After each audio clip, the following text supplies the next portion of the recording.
So we will remove services not used, as they are a security threat, especially FTP.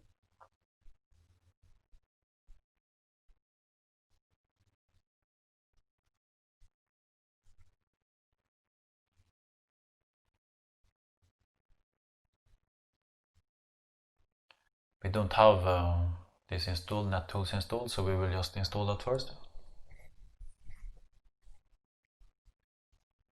Then we can just repeat the command.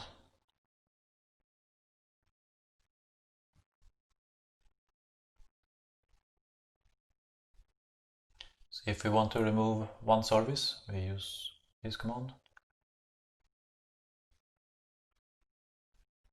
But you can also add them as a list.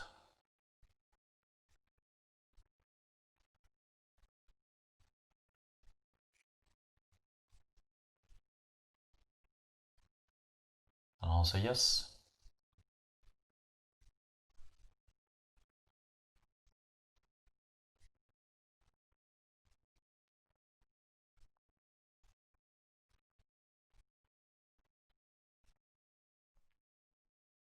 Congratulations, you are done. Next video is about how to set up NGINX for several websites and test subdomains with NGINX server blocks.